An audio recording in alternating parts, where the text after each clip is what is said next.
whispers beneath the maple grove. The words themselves seem to breathe with the hush of falling leaves. This is Evelyn Blackwood welcoming you to Midnight Murmurs Radio. A quiet corner where stories drift like autumn fog, where time softens its edges and the night holds its breath just long enough for you to fall gently into sleep.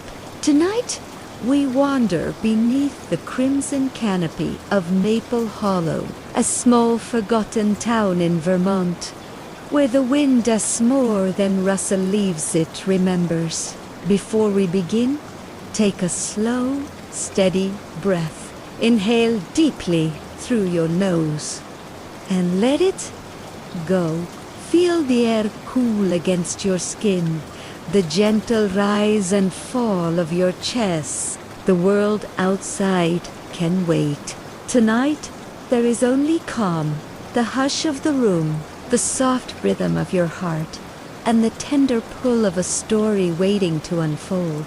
Close your eyes if you wish. Let your body grow heavy, your thoughts lighter, as we step together into the sound of whispering leaves. The road to Maple Hollow winds through miles of golden forest, where the last warmth of October sun brushes the earth in amber tones. Margaret Ellery drove with her windows half open, the scent of pine and maple drifting in like a promise. She was a writer, or perhaps a dreamer, who had lost her words. After months in the city, her spirit felt threadbare, frayed by the noise and the endless ticking of clocks. When she heard of a small town said to be haunted by the gentlest kind of ghost memory, she packed her old typewriter and came. The sign that welcomed her read, Maple Hollow, founded 1824.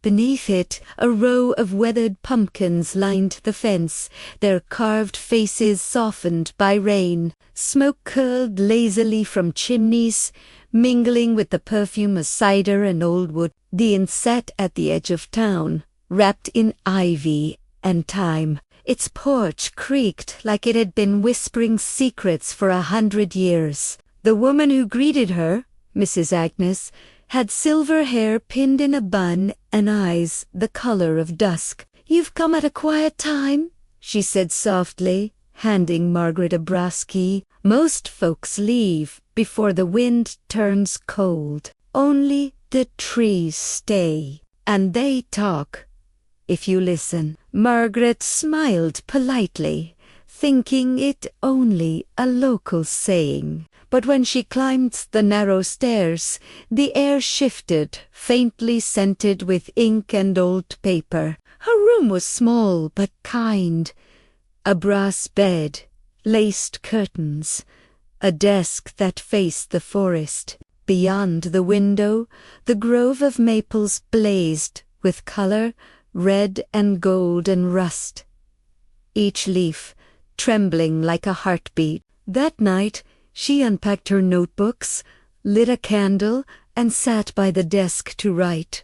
Yet no words came. Only the hush, only the wind. It was close to midnight when the first whisper reached her, so soft she thought it a trick of her tired mind. Margaret.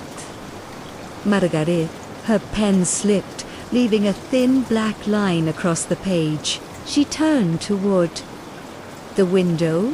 The forest was still, except for the slow dance of leaves drifting down through moonlight. Then it came again, faint, like a voice carried by memory. Margaret Ellery. The candle flickered, its flame bending as if in reply. Her heartbeat quickened, though she could not say why. The air felt colder, though the windows were shut. Somewhere deep within the trees, something seemed to breathe with her, slow and patient. She whispered to herself, "Just the wind," and tried to smile. But as she leaned closer to the glass, she saw it, the faint outline of a lantern light between the trunks, swaying gently in the dark. And for one fragile moment. She thought she saw a figure standing beneath the largest maple, a woman in a long dress, her hair loose, her face pale as the moon. Then the light blinked out. Only silence remained, deep and endless. Margaret sat back, her pulse softening as the flame steadied once more.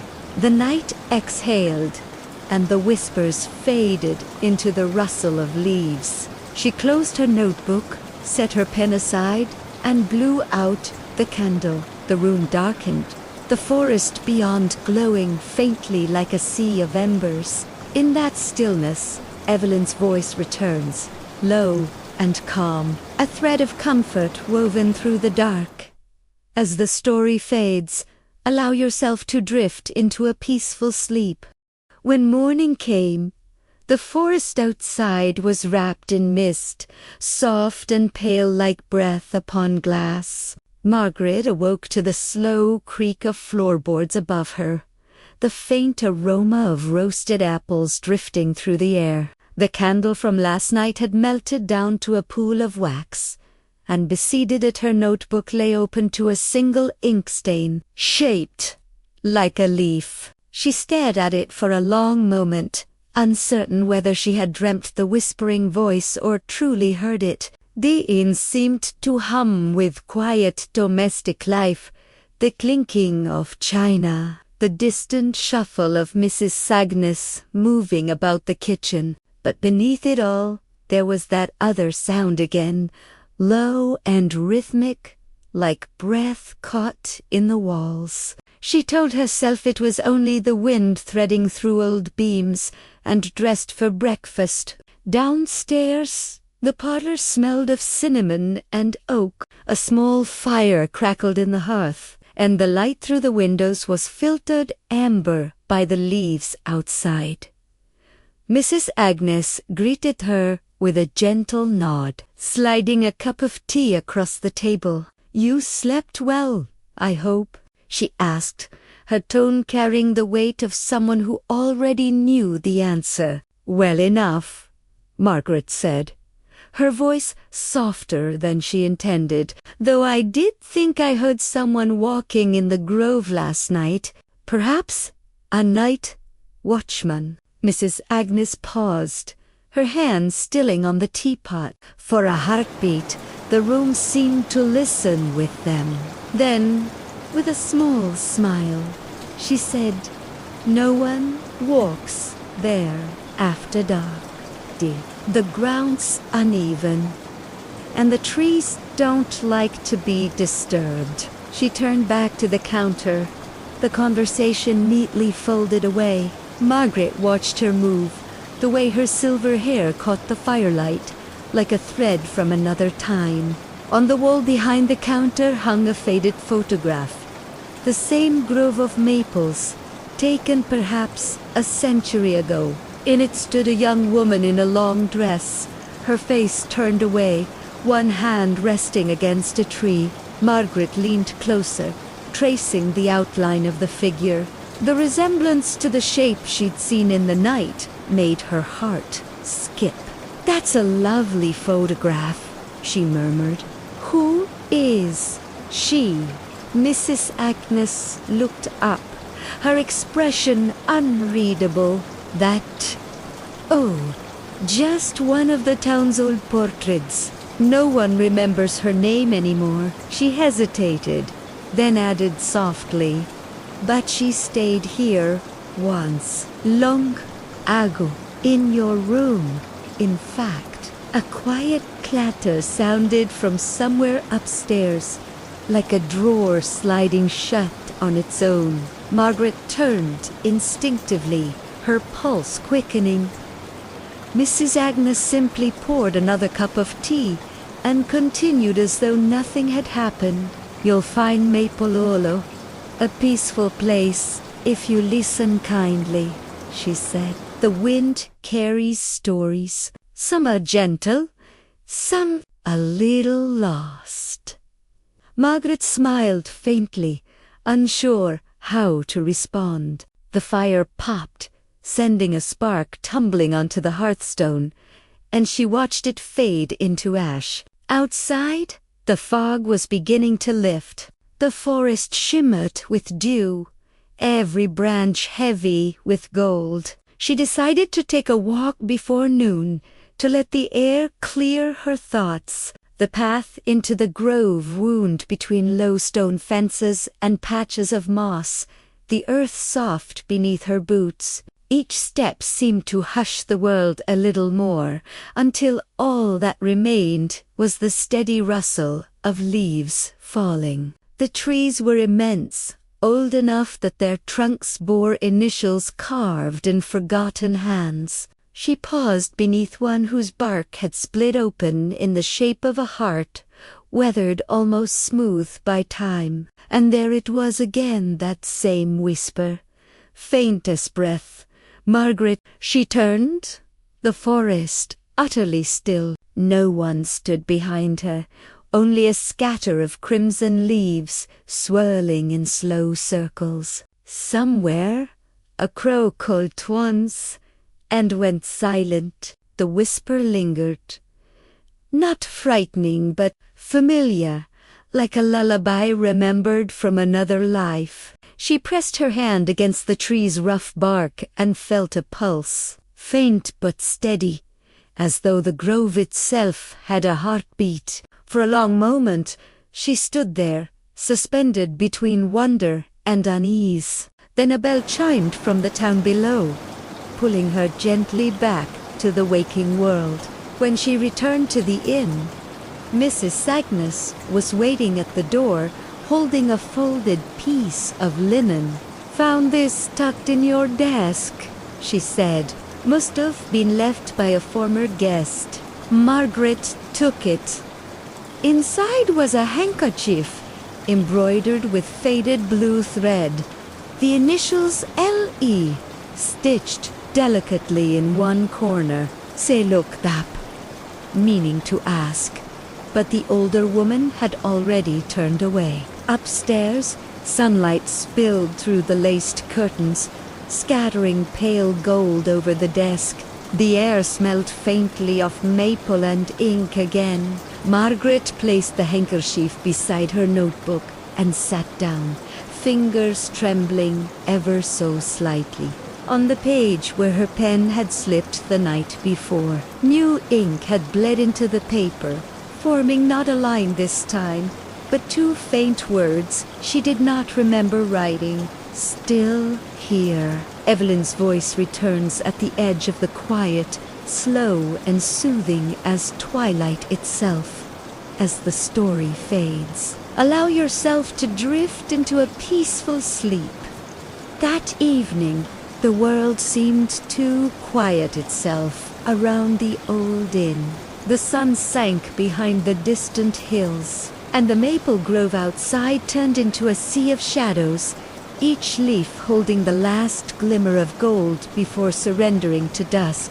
Margaret sat by her window, a cup of tea cooling beside her, watching as mist gathered between the trees like slow-moving breath. It had been a day of strange calm. She had written nothing, and yet her mind would not stop composing sentences she could never quite put down. Every sound in the house, the ticking of the clock, the groan of the staircase, the occasional whisper of wind under the eaves seemed part of an old rhythm she had joined without meaning to. As the evening deepened, she lit her candle and opened her notebook again. The words still here stared back at her, pale and ghostly in the candlelight. She brushed her thumb across them, half expecting the ink to smudge, but it did not. Somewhere deep in the room, which shifted with a sigh, and her gaze fell to the desk itself,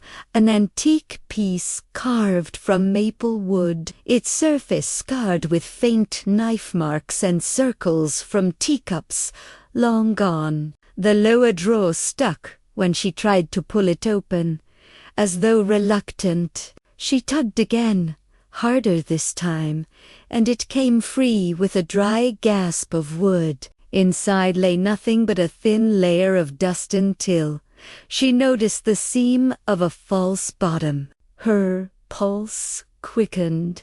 Beneath the panel rested a small bundle of letters tied with a ribbon so faded it was nearly gray. The paper was fragile, edges browned with time. The ink softened to sepia. She untied the ribbon carefully, her fingers trembling, and unfolded the first page. The handwriting was graceful, almost musical, though the lines wavered as if written by candlelight. My dearest E, it began. Tonight the wind carries your name through the grove. They say it is only the trees, but I know better. I will wait by the lantern's glow. As always, the signature had long since bled away. Margaret's eyes lingered on the words, feeling a strange pull, as though they were not meant to be read, but remembered. She read another letter, then another. The writer spoke of secrecy, of promises made in the grove, of love whispered between shadows, but the last page ended abruptly. I fear the town suspects. They look at me as though they already know. If I do not return, remember the grove will hold the truth. A shiver passed through her. The candle flame bent, stretching toward her like a breath. She lifted her head and listened. The inn had fallen utterly silent. Even the wind seemed to have stopped. In that silence, she thought she heard the faintest sound, a soft tapping, like fingertips brushing against wood. It came again. 3 slow knocks from somewhere near the door. She turned, her throat tight. "Senora Agnes," she whispered, but no reply came. The knocking ceased. She waited, heart thudding, but all was still again. When she looked back at the desk, the ribbon that had bound the letters was no longer on the table. It lay coiled neatly on the floor, as though placed there by an unseen hand. The candle flickered violently, then steadied. Margaret gathered the letters, holding them close, uncertain whether to hide them again or keep them near. She chose the latter. Something within had the same quiet ache that had brought her to Maple Hollow told her these words were waiting for her, somehow meant for her. She placed them on the pillow beside her bed, then blew out the light. Darkness folded over the room, thick and gentle. Yet as her eyes closed, images drifted through her thoughts.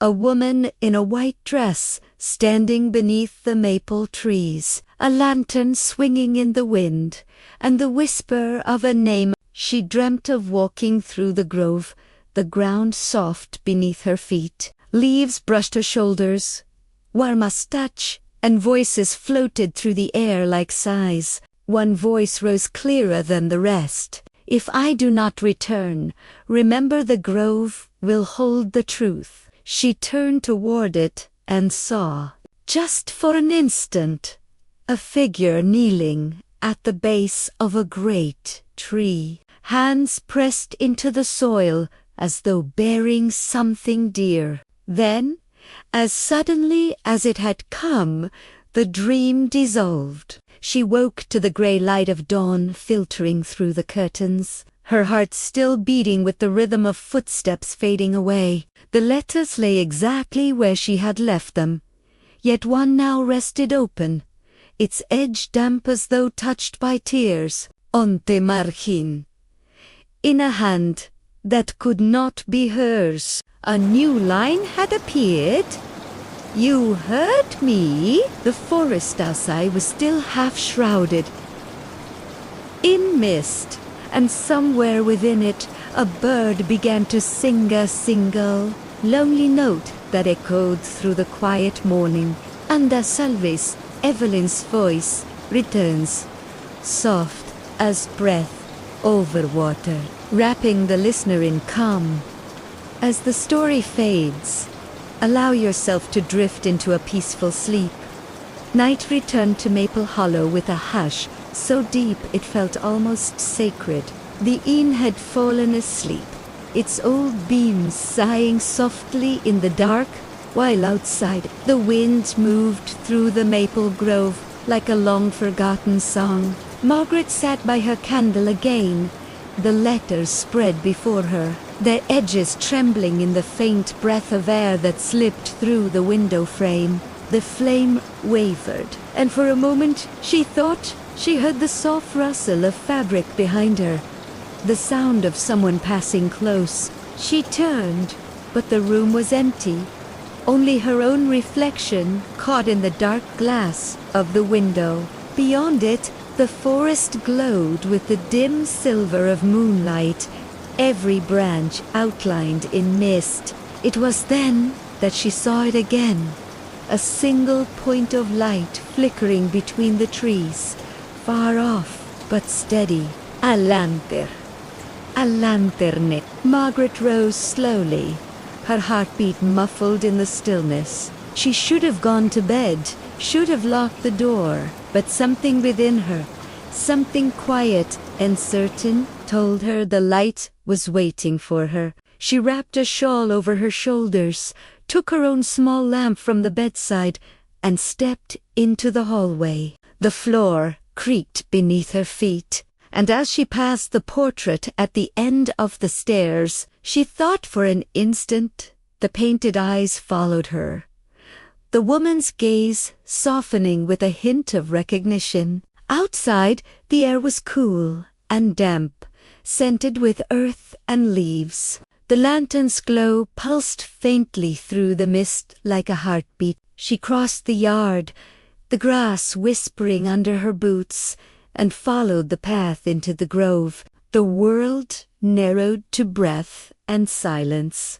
Trees loomed tall and patient, their leaves whispering secrets above her head. Each step she took made the night ripple around her, as if she were walking through someone else's dream. The light stayed ahead, neither near nor far, always leading, never waiting. It drew her deeper into the grove, past an old stone fence half buried in moss, past a hollow stump that seemed shaped like an open mouth. Somewhere in the distance, a brook murmured softly beneath the roots. She thought she heard words in that sound, not quite speech, but something older, rounder, like the echo of names the wind had once known. The lantern paused beside the largest maple, its trunk thick and furrowed, the bark dark with age.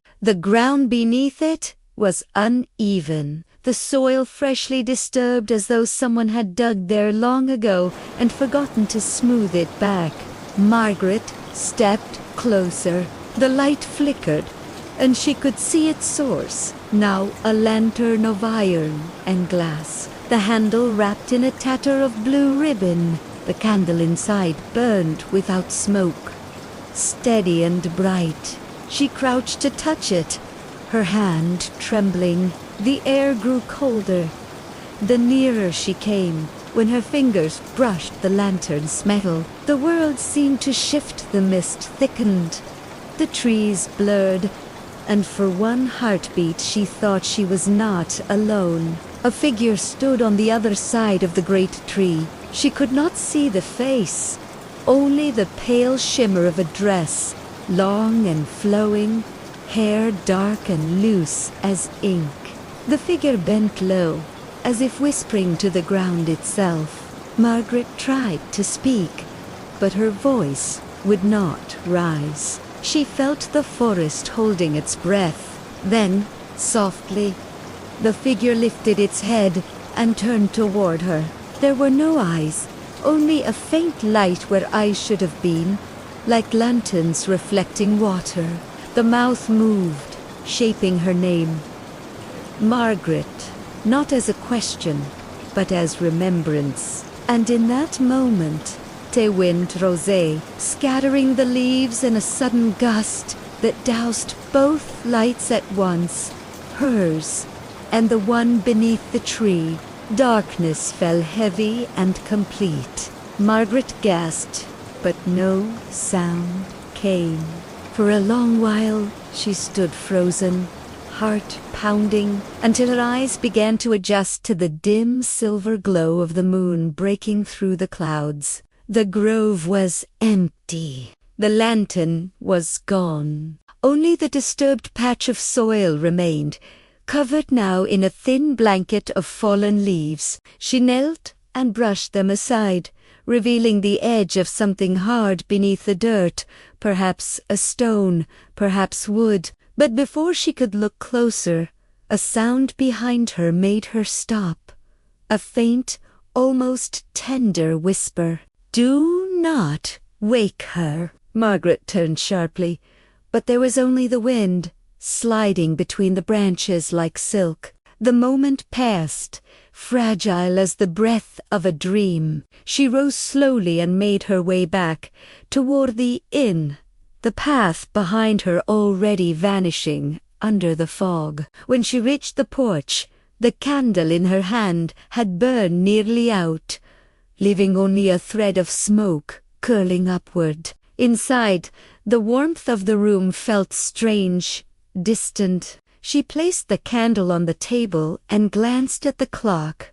It was nearly dawn, yet the air smelled again of maple and ink, the same scent that had clung to the letters. On the desk, one of the envelopes had unfolded itself. A line of faded handwriting shimmered faintly in the light.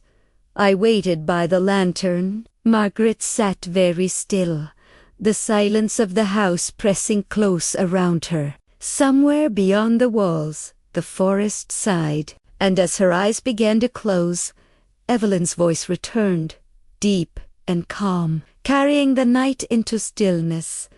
As the story fades, allow yourself to drift into a peaceful sleep.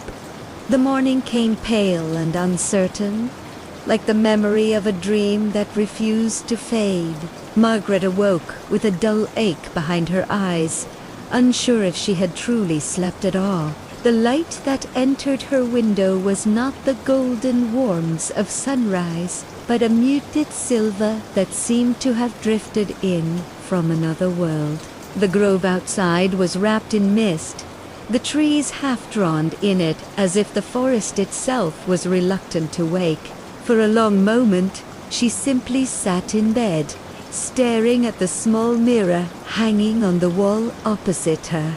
Its surface was cloudy, its frame carved with twisting vines that had darkened with age. She could barely see her own reflection, only a dim outline of her face, her hair tangled from the night's wind. And yet, there was something else, something behind her reflection, like the faint shape of another room beyond the glass. She blinked, but it did not vanish. The image trembled, rippled, as though the mirror were breathing.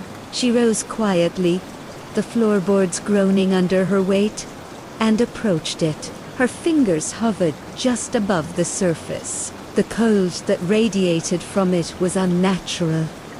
Not the chill of morning, but the kind that seemed to seep from within, from some long forgotten depth. As she leaned closer, her breath fogged the glass. For an instant, the reflection sharpened, and she saw her own eyes staring back.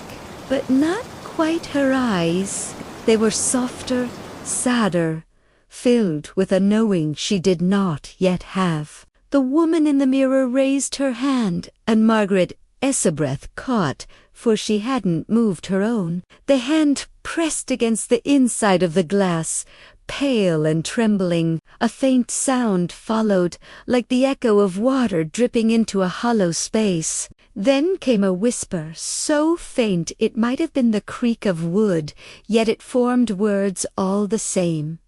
"The lantern still burns beneath the roots." Margaret staggered back, heart pounding. The sound dissolved into silence, leaving only the whisper of wind beyond the window. She stood there, frozen, until the knock at her door broke the stillness. It was Mrs. Agnos, the innkeeper, her small frame wrapped in a shawl of faded wool. "You're up early, Miss Lane," she said, her voice steady but her eyes darting toward the mirror. "I heard noises in the night. Thought perhaps the wind was restless again." Margaret tried to smile. "Just a dream, I think." Agnes's gaze lingered on the mirror for a moment longer. "That mirror," she murmured, "used to hang in Lydia Illyri's room. The woman who lived here before the war. They say it was the last thing she looked into before she vanished." Margaret felt her skin prickle. "Banishet." "One autumn night, many years ago," Agnes said quietly, "she was seen walking into the grove, carrying a lantern with a blue ribbon tied to its handle. Some say she never came back. Others claim she still walks there when the moon is right, searching for something she buried or someone." The innkeeper's words hung in the air like frost. "I shouldn't be telling those stories before breakfast," she added briskly. "But the past doesn't rest easy here, Miss Lane. Be careful where you look." She turned to leave, and as she did, the light caught her profile. Weary, almost tender. Margaret wanted to ask more, but the door had already closed, leaving her alone with the silence once more. She turned back to the mirror. Its surface now showed only her reflection, ordinary and still. Yet something in her felt changed, as though the whisper had settled into her bones. The letters on the desk drew her attention again. One lay open, though she was sure she hadn't touched it since last night. The ink shimmered faintly, the same shade as the mist outside. The handwriting was delicate, lupin, feminine. "If you find the mirror, listen for the echo." The room seemed to tilt. She read the line again, tracing it with her fingertip. Beneath it, faint and nearly erased, was another sentence. "The reflection remembers what the living forget." Margaret shivered. Outside, the mist pressed against the window like breath. She thought she saw movement in it, a shadow gliding past the trees, slow and graceful, the shape of a woman, perhaps, though the mist blurred every edge. The faint sound of a bell echoed once, distant but clear, as if from beneath the earth. Then, silence. Margaret closed her eyes, steadying her breath. The scent of maple leaves filled the room again, mingled with something faintly metallic, like old silver. She glanced once more at the mirror, and this time there was no reflection at all.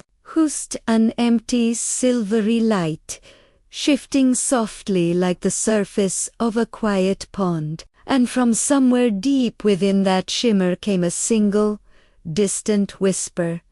"You are closer now."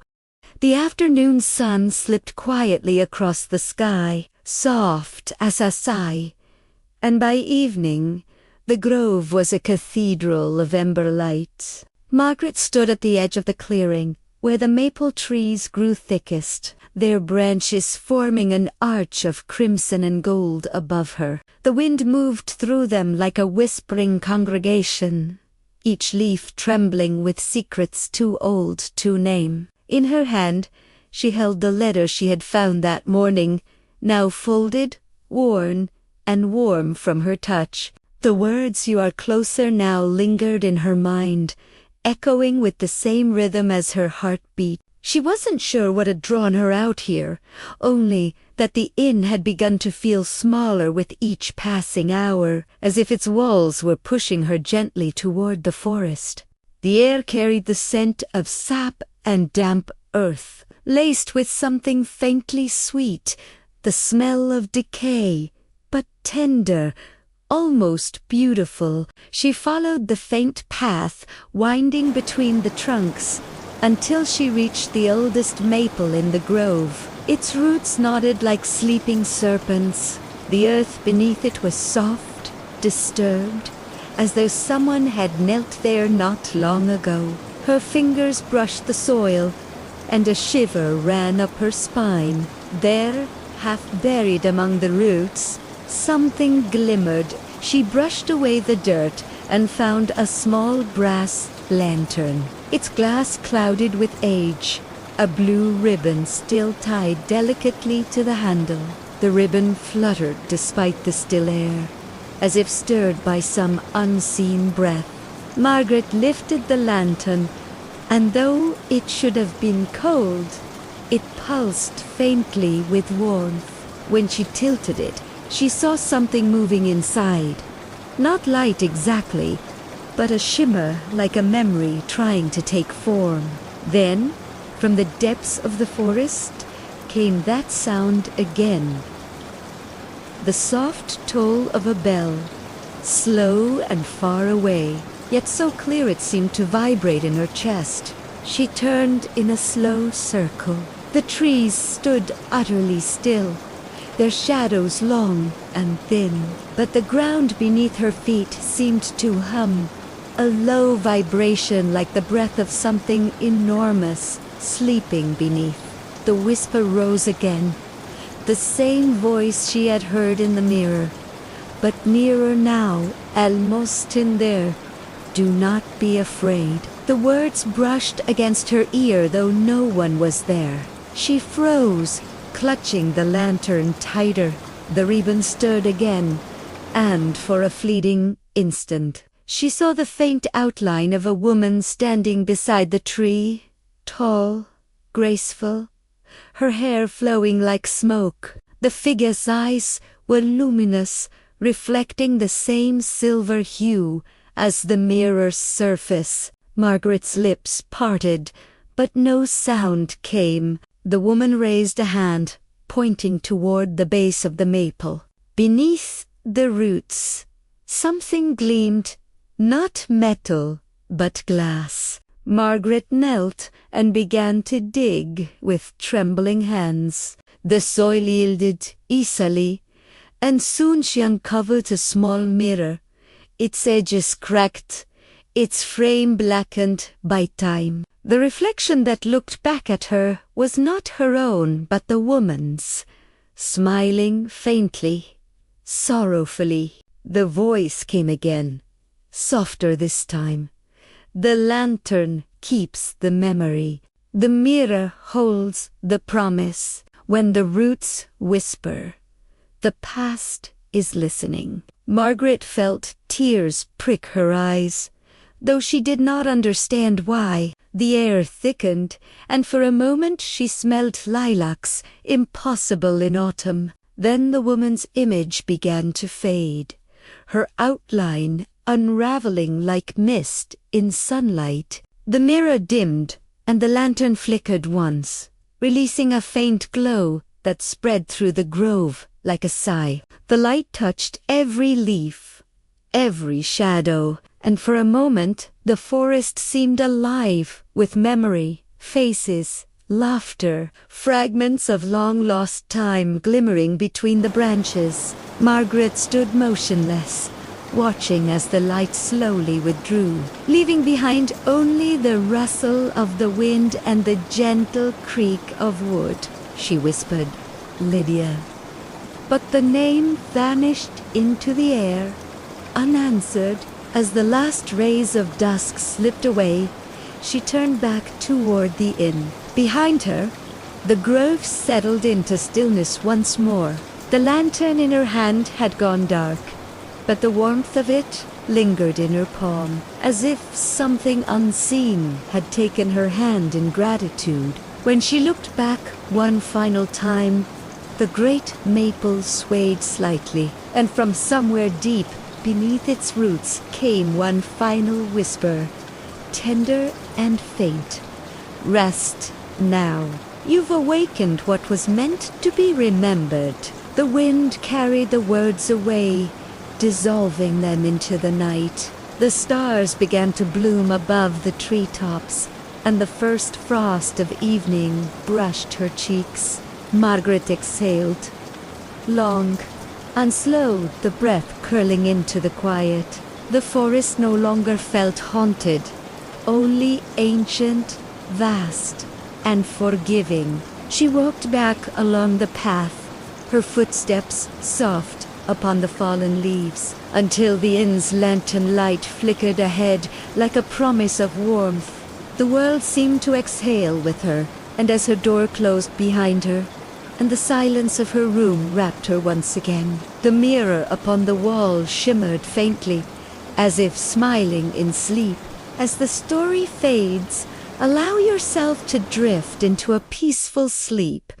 Morning returned to Waverly Hollow like a secret, too gentle, too disturbed. The fog had thinned, revealing the quiet outline of the town, pale rooftops under drifting clouds, the faint shimmer of dew clinging to the cobblestones. Margaret woke to the sound of crows somewhere beyond the grove, their calls echoing through the still air like fragments of an old song. For a long moment she lay in bed, feeling the weight of sleep still pressing softly against her. The events of the night came back in pieces. The lantern, the voice, the woman beneath the roots, each detail blurred like a watercolor left in the rain. Yet her hand still carried the faint warmth of that vanished light, a phantom heat that pulsed gently against her skin as if reminding her she had not imagined it. Downstairs, the inn was hushed, except for the creak of settling wood and the faint clatter of dishes from the kitchen. Mrs. Agnes was already awake, her grey hair pinned in its usual careful bun, though her eyes carried the heavy stillness of someone who had slept poorly. She glanced up as Margaret entered. "You look pale, dear," she said softly. "The woods take their toll on dreamers." Margaret hesitated, then set the small brass lantern on the counter. "I found this," she said. The innkeeper's hands stilled. "Ah," she murmured, almost to herself. "So it found you after all." Margaret frowned. "You know what it is?" Agnes nodded slowly. "They used to call them the lost lanterns. Every soul that passed through this valley and left something unfinished.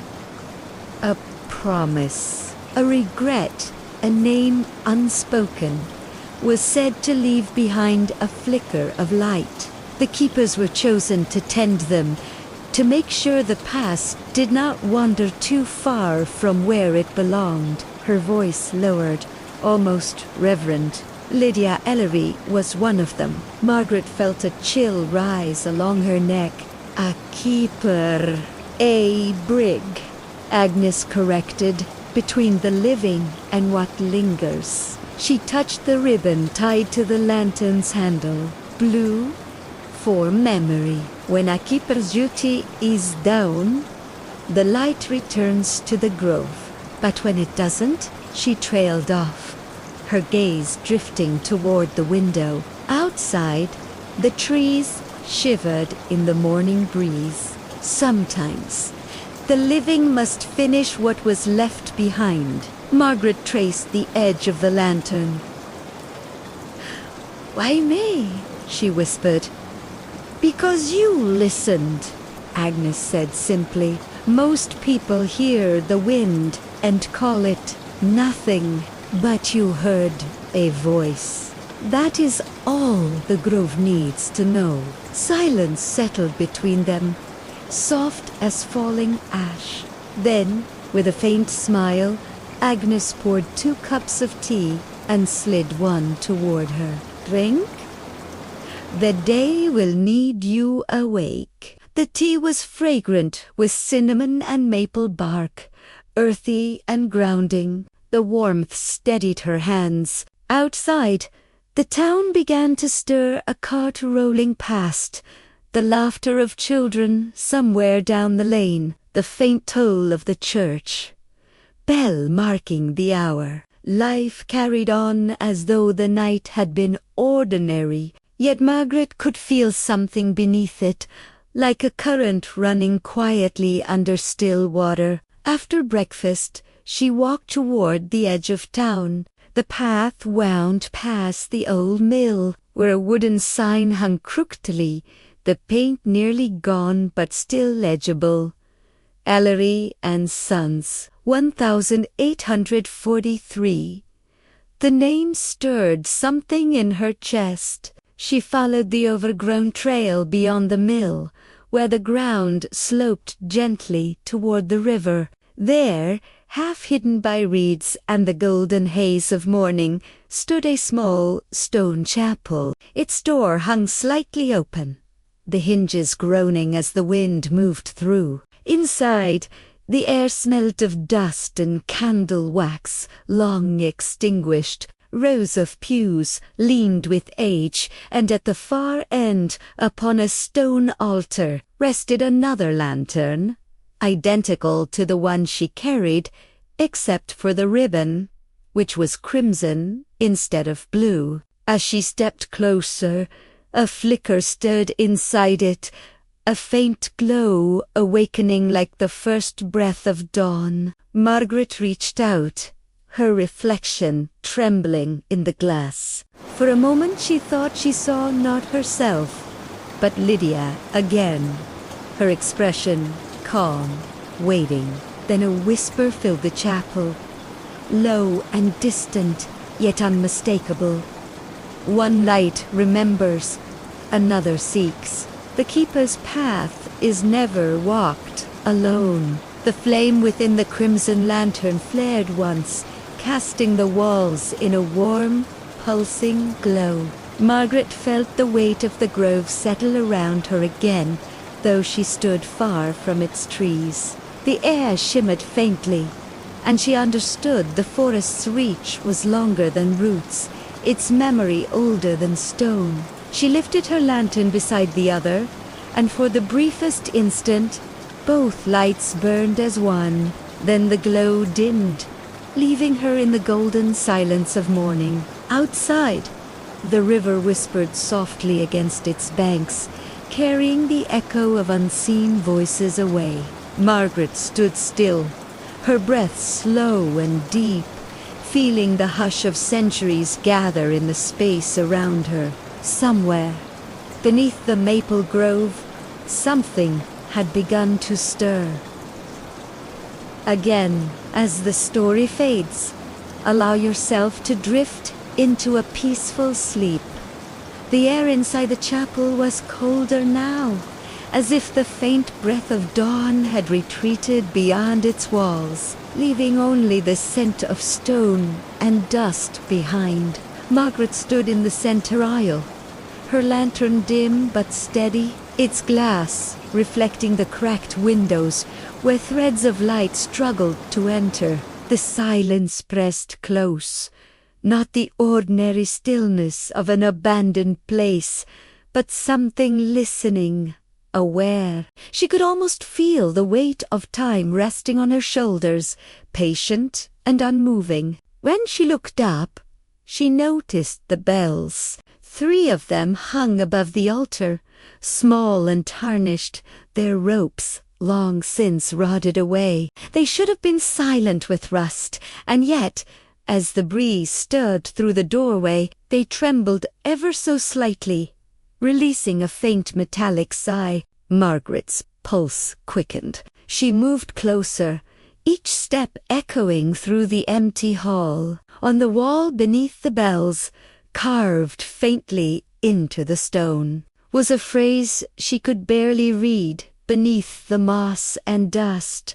For every vow unspoken, a bell remains unringing. Her fingers traced the words, the grooves cool and sharp beneath her skin. She didn't know why, but a deep sadness welled within her, the kind that comes not from memory, but from something older, An echo of loss passed down through the walls themselves. The crimson lantern on the altar flickered again, casting shadows that wavered like breaths. For a heartbeat, she thought she saw figures sitting in the pews, faint shapes of people turned toward her, faces pale as moonlight. She blinked, and they were gone, leaving only the hollow air and the faint shimmer of dust falling through the beam of her light. A whisper rose, then, not from the grove this time, but from somewhere high above,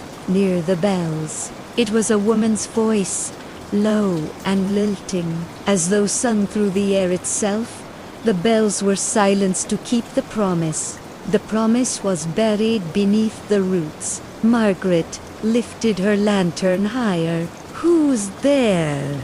she whispered. The light caught on something near the altar. A small, framed portrait, half buried under fallen plaster. She brushed it off and froze. The face staring back at her was unmistakable. Lydia Ellery. The same eyes she had seen in the mirror, calm and knowing, painted in faded sepia tones. The date beneath read, October 1839, and there, in small script, the words, "Dedicated, Keeper of the Hollow." Margaret's breath trembled. The painting seemed to watch her, not accusingly, but with quiet recognition, as though waiting for her to understand. "What were you keeping, Lydia?" she whispered. The whisper from above came again, softer now, almost kind. The light, te,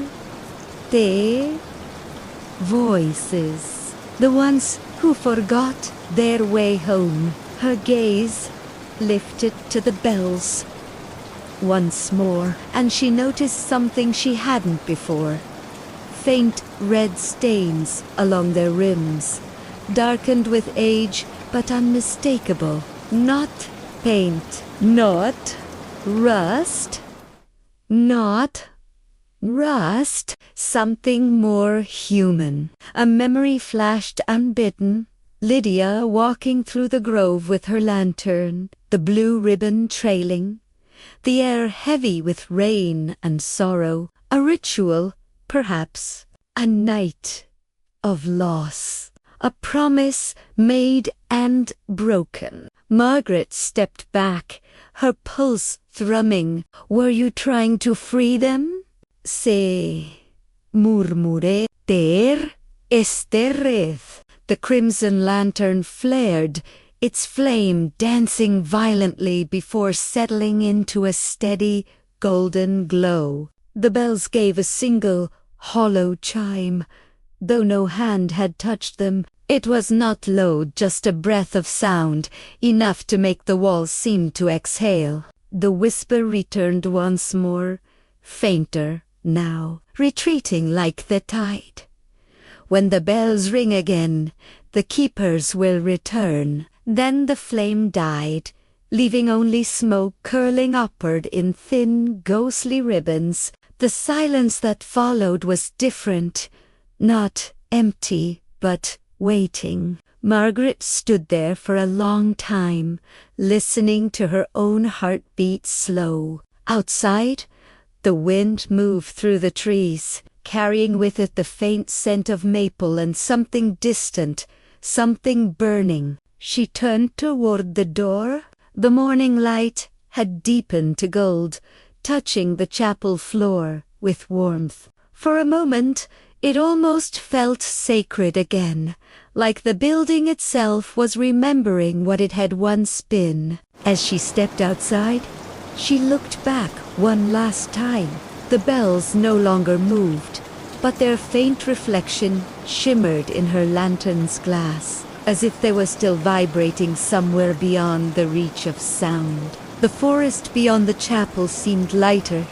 Its shadows softened. Margaret took a deep breath, feeling both weary and strangely calm. Somewhere beneath her feet, Beneath the roots and soil, something ancient was stirring.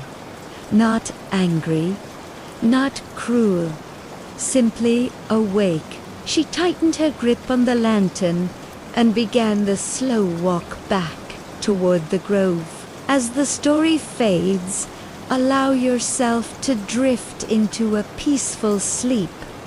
By dusk, the mist had returned, spreading low and silver over the valley like a breath exhaled from the earth itself.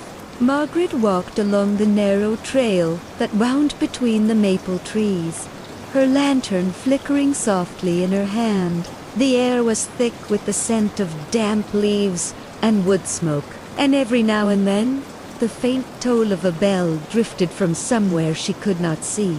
The sound did not frighten her anymore. It felt like an echo calling her name from another time. She followed it deeper into the grove, past the clearing where she had found the brass lantern and the whispering roots. The trees grew denser here, their trunks gnarled and twisted, their shadows long and restless. The ground dipped suddenly, revealing a field she had never seen before. A hollow hidden by time and fog. It stretched wide and uneven, covered in wild grass that glowed faintly under the rising moon, and scattered across it, like stars fallen to earth, were dozens of lanterns. Some were brass, some glass, some made of iron blackened by fire. Their lights flickered in unison, pale gold and blue and crimson, swaying gently as if stirred by invisible hands. Margaret stood at the edge, her breath caught. It was beautiful, almost holy. The field shimmered with a quiet sorrow that felt alive. She stepped closer, the dew soaking her boots, the mist curling around her ankles. Each lantern she passed seemed to hum faintly, a low note that resonated with her heartbeat. Then she noticed the ribbons. Every lantern bore one, in different colors, frayed but still bright in the moonlight. Blue for memory, red for promise, white for forgiveness, green for return. They whispered as the wind moved through them, a soft rustle that almost formed words. She knelt beside one, its light a steady blue, and saw the initials carved into the handle, A.H. 1862. Another reads CD 1774. The dates spanned centuries, the names long lost to time. It struck her then. These were not merely lights. They were the resting echoes of lives once lived, the final glimmers of voices that had refused to fade. A chill rippled through her, not of fear, but of awe. The grove had gathered them, kept them safe in this hidden field where the forgotten could still glow. The keeper's work? She murmured. Lydia's work. A voice answered her, soft and close, though no one was there. Ours. Margaret turned sharply, her lantern trembling. A shape was forming in the mist. Faint at first, then clearer. A woman in a long gown of pale gray, her hair loose, her eyes reflecting the light of every lantern around her. Lydia Ellery? She looked as she had in the mirror, calm and kind.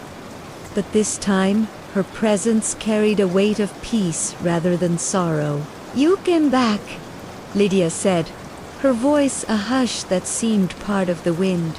The grove remembers those who listen. Margaret stepped forward, her throat tight. What is this place? The field of the forgotten, Lydia replied. Every lantern here holds a voice, a story unfinished. The keepers tended them once, until time grew weary and memory faded. Now they sleep, waiting for the living to remember. She glanced toward the horizon, where the moonlight brushed the trees in silver. But something has begun to change.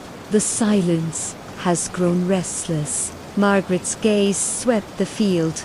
The lanterns nearest her flickered more brightly now, their colors deepening. Restless. Lydia nodded. Because the bells are waking. The promise bound to them was never kept. When the final bell tolls again, every voice will rise, not in anger, but in yearning, her voice soft. The keeper's duty is to listen, to guide them home. The words felt heavy in the still air. Margaret whispered, "And me." Lydia's eyes gleamed like water beneath moonlight. "You are the last to hear. The one who will remember when the rest have forgotten." The lanterns around them brightened, and for a heartbeat, the entire field was alight, shimmering like dawn trapped beneath the earth. Then, slowly, the glow faded to a steady pulse. As if the field itself was breathing, Lydia stepped back, her figure growing fainter. "When the wind carries the scent of maple and fire, follow it," she said. "It will lead you to the truth and to me." Margaret reached out, but her hand passed through the air. The mist folded around Lydia's shape, swallowing her in silence. Only the lanterns remained, flickering softly in the dark. Margaret stood alone in the forgotten field, surrounded by lights that seemed to dream. She lifted her lantern one last time, the ribbon fluttering gently. The air was still, yet she could swear she heard hundreds of whispers, not of fear, but of gratitude. She exhaled slowly, her breath mingling with the mist. Somewhere in the distance, a bell tolled once, low and mournful, then faded into the night. The field shimmered in response, the lights dimming as if in reverence. Margaret turned toward the path, her lantern guiding her steps back toward the grove. The trees swayed, their branches whispering as she passed beneath them. The wind carried the faint echo of a voice, soft as sleep. Remember for us. As the story fades, allow yourself to drift into a peaceful sleep. The night was not silent anymore. As Margaret followed the path back through the maple grove, a soft vibration hummed beneath her feet. Faint at first, then growing like the slow awakening of something ancient.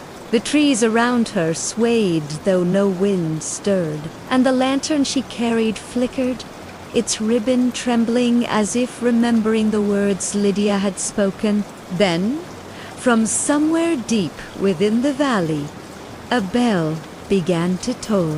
One clear, resonant note rolled through the mist, low and deep enough to stir the sleeping roots. The sound passed through her body like a pulse, steady and sorrowful. A second followed, then a third, and the night seemed to breathe with it, the leaves rustling in rhythm, the fog rising and falling like an unseen tide. She stopped walking, listening. The bells were not from the church she had seen in town, nor from any place of stone or steeple. They came from beneath the earth itself. A memory surfaced to the field of lanterns, the ribbons whispering of promises, and Lydia's final words, "When the bells wake, follow them." Margaret tightened her grip on the lantern and turned toward the sound. The mist thickened, parting only where her light touched. The path wound downward, narrower, until she reached a hollow she had never noticed before, a depression in the earth, ringed by old stones covered in moss. The bells were louder here, echoing softly against the stone circle. As she stepped inside, the air shifted. The mist glowed faintly gold, and the ground beneath her feet seemed to hum. The stones pulsed with faint runes, glowing briefly, then fading like breath on glass. She knelt beside one and brushed away the moss. Carved into the surface were words she could barely read. For those who wait beneath the maple moon. The bells tolled again, closer now, and Margaret's heartbeat slowed to match their rhythm. A soft wind rose, carrying the scent of maple sap and smoke, and with it came the faint sound of voices. Not cries or wails, but quiet murmurs, countless tones overlapping in harmony, like the distant surf of a sleeping sea. She realized, with a tremor of awe, that the whispers came from the earth itself. Beneath the hollow, beneath the stones, the forgotten voices of the lanterns were stirring. The field had been their resting place. This was their cradle. The first light appeared at the center of the circle, small as a candle flame. It hovered in the air. Then another joined it, and another, until a ring of spectral lanterns surrounded her.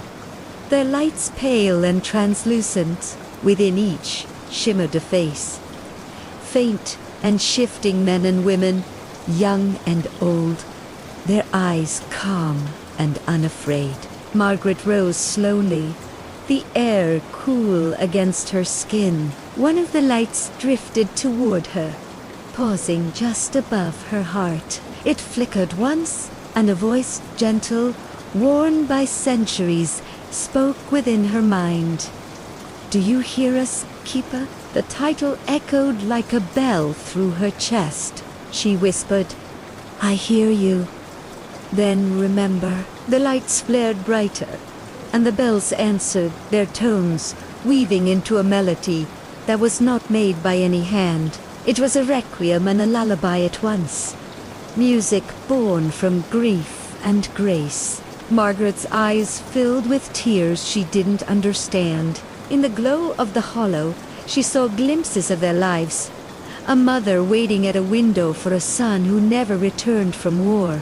A craftsman who built a church bell but never heard it ring again. A girl who lit lanterns every autumn so her family might find their way home.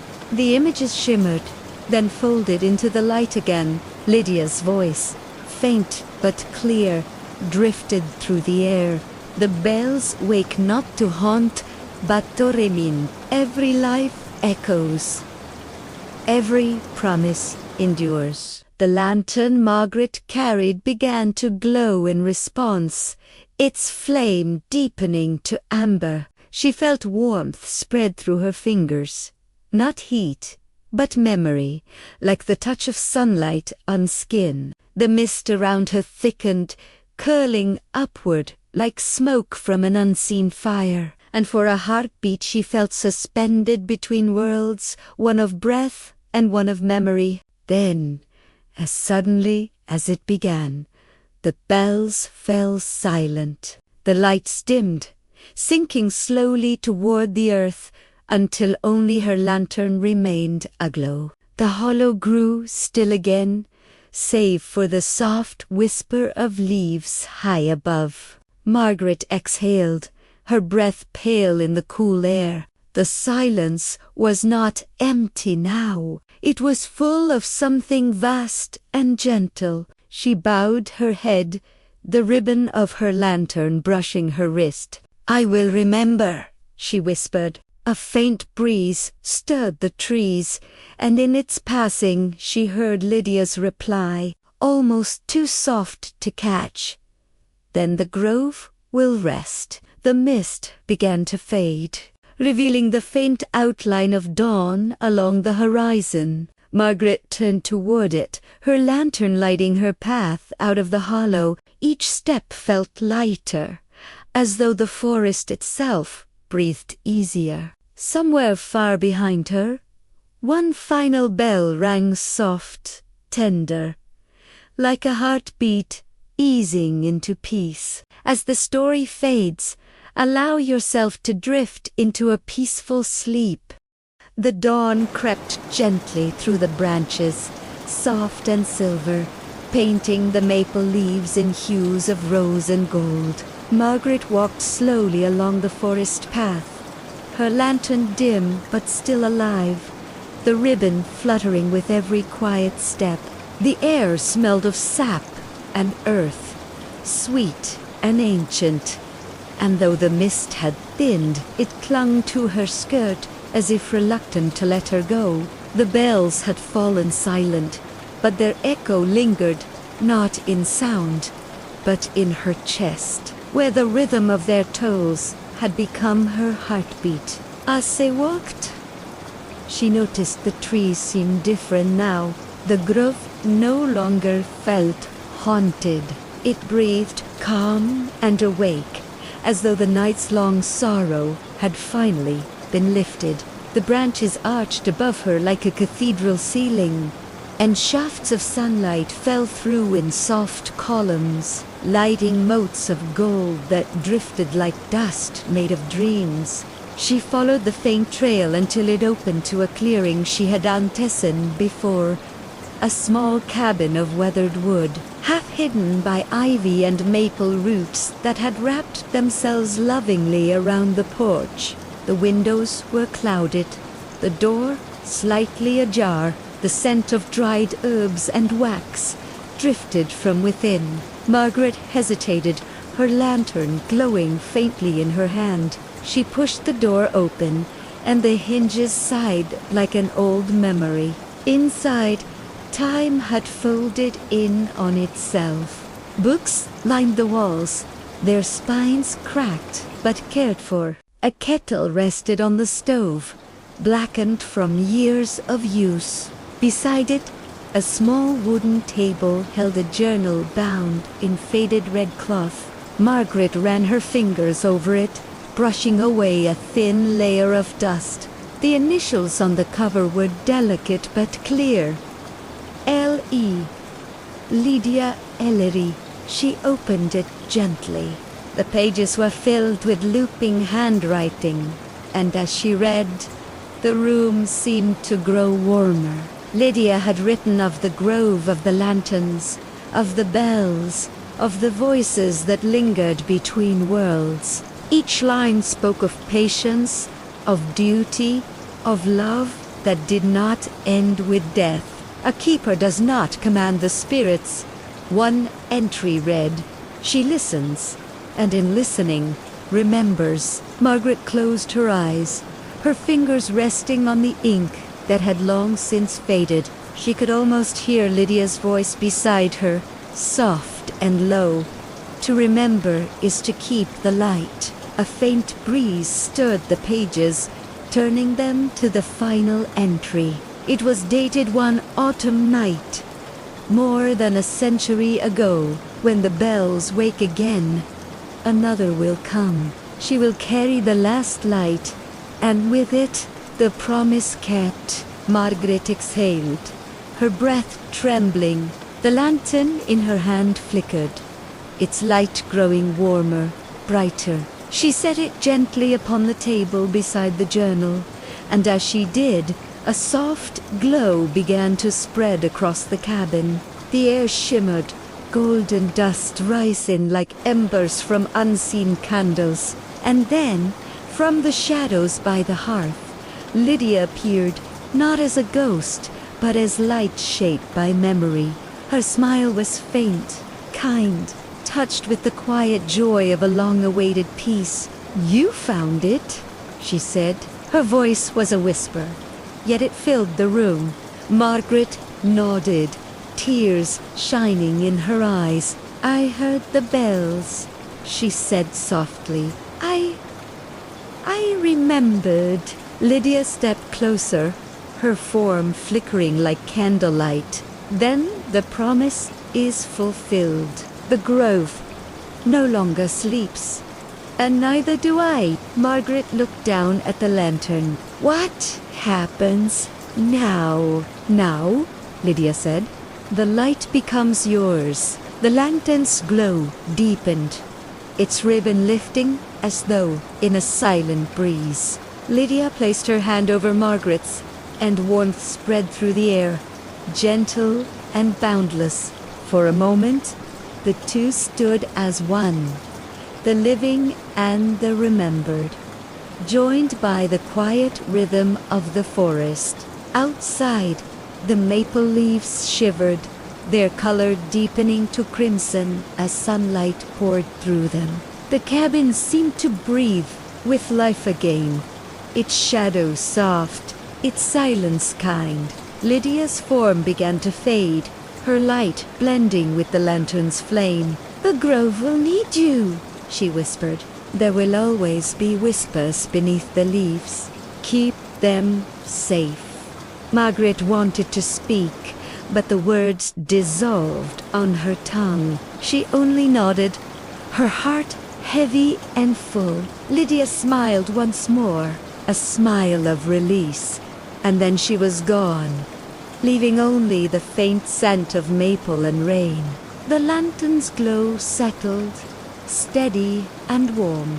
Margaret stood in the stillness for a long moment, then gently closed the journal and placed it on the shelf. She stepped outside onto the porch, where the morning air wrapped around her like a blessing. The grove stretched before her, vast, alive to whisper. For the first time, she did not feel like a visitor. Ce was home. A single maple leaf drifted down, landing softly at her feet. She picked it up, tracing its veins with her thumb. The wind sighed through the trees, carrying a sound that was almost a voice, gentle, eternal.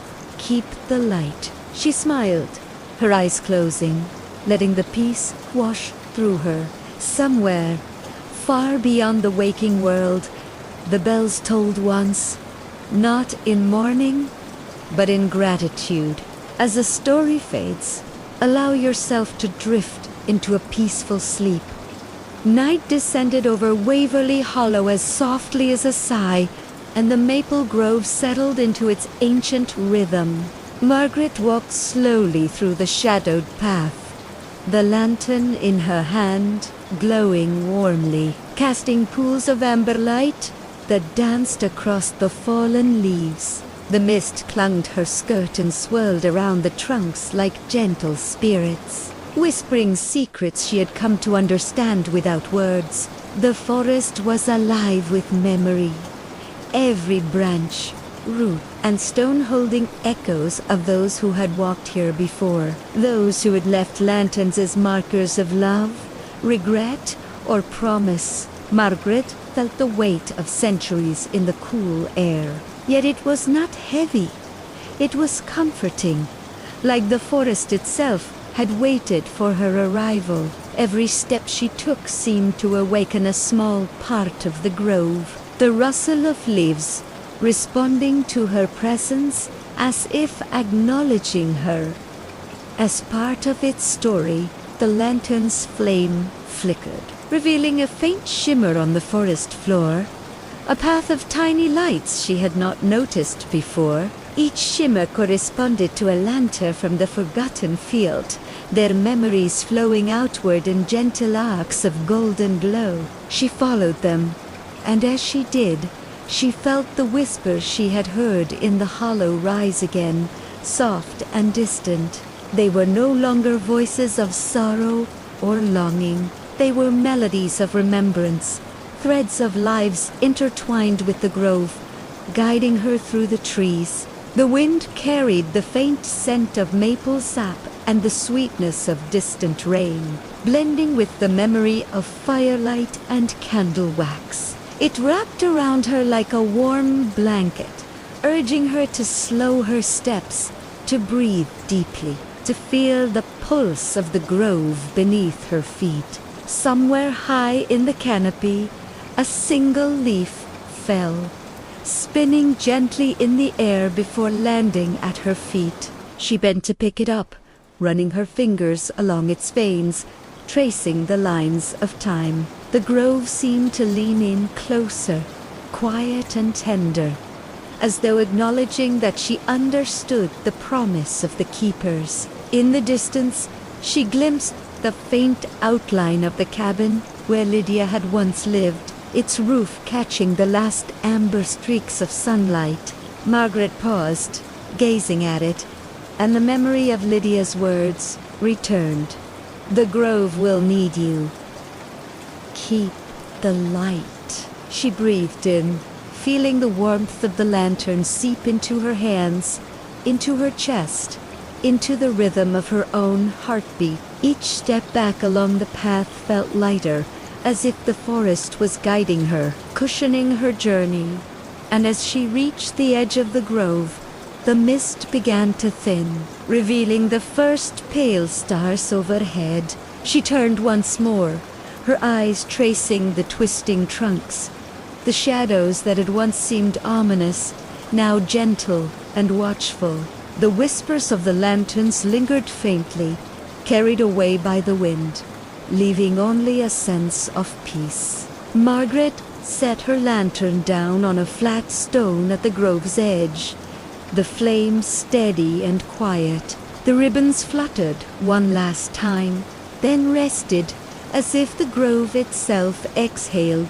She leaned against a tree, closing her eyes, listening to the grove settle, the soft rustle of leaves, the distant sigh of the river, the gentle hush of the earth breathing. For a long moment, there was nothing but stillness, warm and profound. Every memory, every voice, every light she had encountered that night seemed to weave together into a single, unbroken thread of time. She let herself sink into it, carried by the calm, the quiet, the acceptance that the grove held the past, the present, and the promise of tomorrow. The maple leaves shimmered under the starlight, the lanterns glow, reflecting in them like tiny points of eternity. The forest, the bells, the lanterns, the whispers, all were at rest, and she was part of their slumber. Margaret took a final breath, slow and steady, letting the warmth, the memories, and the peace fill her entirely. The grove exhaled with her, a sigh of relief and contentment that rippled through the trees. And as the night deepened, the lantern's light flickered softly, the mist curled around the roots, and the maple grove sank fully into sleep. As the story fades, allow yourself to drift into a peaceful sleep.